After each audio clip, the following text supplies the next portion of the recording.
আপনি ভোরে উঠবেন কিনা এটা ডিসিশন নিতে হবে আগের দিন মাগরিবের সময়।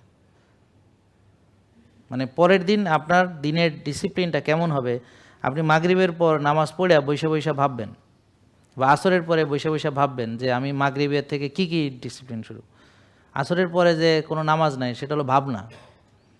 অনেকে মসজিদে বসে বসে কোরআন তেলাওয়াত করে আসর টু মাগরিব অনেকে, তবে এটা হলো আপনি হাঁটতে হাঁটতে চিন্তা করবেন আসর টু মাগরিব, আসর পরে বেরোবেন, হাঁটবেন, মানে যদি অন্য কোনো কাজ না থাকে হাঁটবেন আর পরিকল্পনা করবেন আগামী দিন আমি আজকে কি কি ভুল করেছি, আগামী দিন আমি সেই ভুলগুলো করতে চাই না।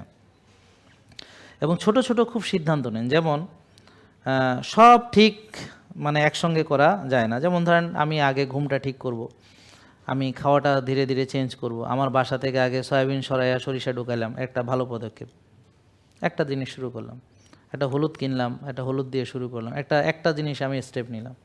তারপরে একটা কোকোনাট অয়েল নিলাম, হ্যাঁ আমি এবার হলুদ দিয়ে কোকোনাট অয়েল দিয়ে খাচ্ছি। একটা জিনিস যে কোনো আপনি যে কোনো একটা জায়গা থেকে একটা স্টার্ট করেন, যে কোনো একটা পদক্ষেপ নেন। একসঙ্গে আপনি ফার্মের ডিম বাদ দিয়ে দিতে পারবেন আমি বিশ্বাস করি না, তো আপনি হাঁসের ডিম খান, মানে মুরগির ডিম যেহেতু পাওয়া মুশকিল, বিশেষ করে দেশি মুরগির ডিম, তো আমি হাঁসের ডিম খাই, ন্যাচারাল হাঁসের ডিম।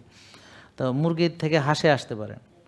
তারপরে আস্তে আস্তে ওই যে মাংস ধীরে ধীরে, যে আমি একটা খাসি কিনলাম নিজে নিজে, যে ঘাস টাস খাই ধরনের, বা মাছটা আমরা অল্প খেলাম বা চাষেরটা না খেয়ে, এভাবে ধীরে ধীরে আপনি যে কোনো জিনিস একটা একটা করে ধীরে ধীরে পরিবর্তন করতে হবে, বুঝতে পারছেন?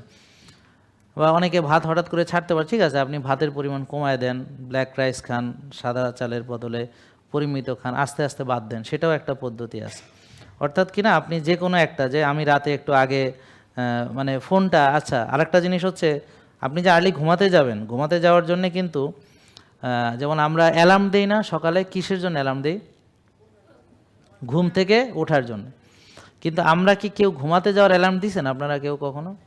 এখন সবাইকে একটা অ্যালার্ম দিতে হবে যে আপনি কয়টায় ঘুমাতে যান। তা আপনি 10টায় ঘুমাতে গেলে অ্যালার্ম বাজবে 9টায়। কেন? 9টার ভিতরে যখনই অ্যালার্ম বাজবে সাথে সাথে মোবাইল শেষ, সাথে সাথে লাইট বন্ধ, সাথে সাথে এনভায়রনমেন্ট চেঞ্জ করে ফেলতে হবে। হ্যাঁ, সো সব মানে ডিজিটাল যুগ থেকে এবার অ্যানালগে মানে আদিম যুগে চলে যেতে হবে। ব্যাপারটা বুঝতে পারছেন? এরপর আপনি এই 1 ঘন্টা আপনি শ্বাসের ব্যায়াম করতে পারেন, 4-7-8 বুটেক স্কোয়ার ব্রিদিং, হ্যাঁ ডিপ ব্রিদিং এগুলা। তারপরে আপনি কোরআন তেলাওয়াত করতে পারেন, মানে ফিজিক্যালি, মানে মোবাইলে না। ব্যাপারটা বুঝছেন? তারপরে আপনি কোনো একটা বই পড়তে পারেন, হ্যাঁ মানে ফিজিক্যালি। অর্থাৎ এই প্রস্তুতি শুরু হয়ে যাবে আগে থেকে। তারপর মশারি টাঙানো আছে কিনা, মশা আছে কিনা, বুঝতে পারছেন? রুমটা মানে মানে শব্দবিহীন যত হয় তত ভালো। এই জন্য রাস্তার পাশে বাসা নেওয়াটা ঠিক না, যেখানে গাড়ি ঘোড়া সারা রাত চলাফেরা করে। এরা খুব মানসিক অশান্তির মধ্যে থাকে এবং এদের খুব অস্থির হয়। এরা কিন্তু খুব ভালো সাউন্ড থাকে না মেন্টালি, যাদের মানে রাস্তার পাশে বাসা এবং সবসময় সারা রাত ধরে গাড়ি চলাফেরা করে, বুঝছেন? তো এই বিষয়গুলো মাথায় রাখতে হবে। সুস্থতার সাথে পরিবেশের একটা সম্পর্ক আছে। জেকে লাইফস্টাইল লিমিটেড, ওষুধ মুক্ত সুস্থ জীবন।